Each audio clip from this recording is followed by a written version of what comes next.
The first one, I'll probably read this one first. This one was written in response to an exercise that was about writing something very romantic, of love, of, very passionate, full of passion. It's called Epiphany.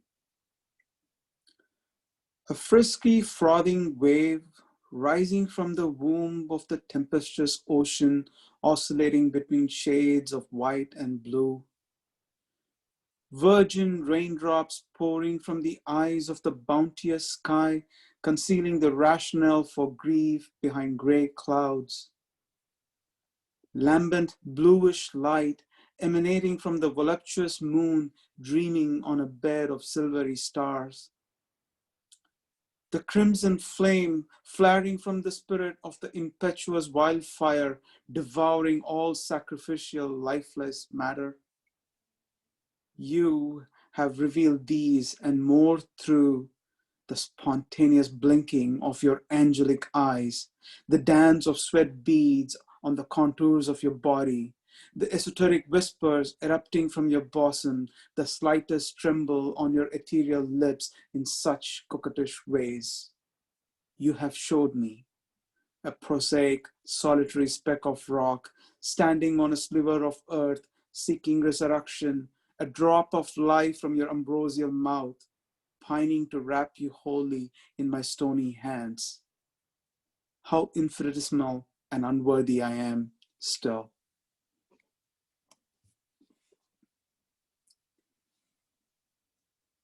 The second one that I'm going to read, this again was written in response to an exercise that was about, in Spanish, called the duende. It's about that soul.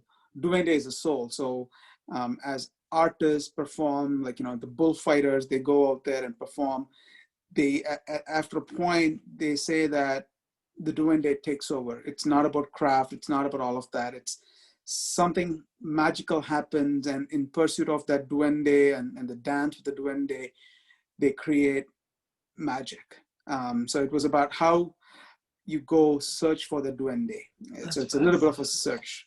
It was really a nice concept, and to sort of think about it. Here it is. This one's called Broken Hole. I fill my pockets with pieces of broken promises, overlooked truths, dry teardrops, shameless self-pity, words unsaid, conscientious whispers between my breaths, crystals of air squeezed through your bosom from that last embrace. I fill my pockets with pieces of broken promises, overlooked truths, dry teardrops, shameless self-pity, words unsaid, conscientious whispers between my breaths, crystals of air squeezed through your bosom from that last embrace. I abandon myself, set out on the path of a backward odyssey through dense, bustling woods of conversations, follow the paw prints of the big cats of my guilt held captive for so long, wade through serpentine streams of memories starting to dry up. I latch on to a gust of wind.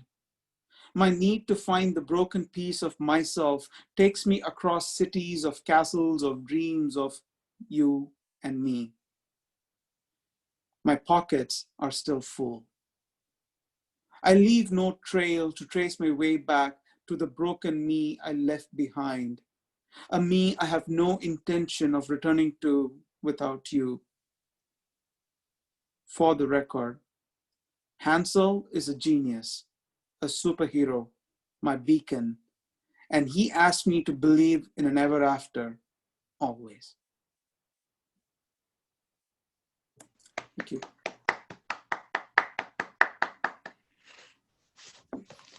It is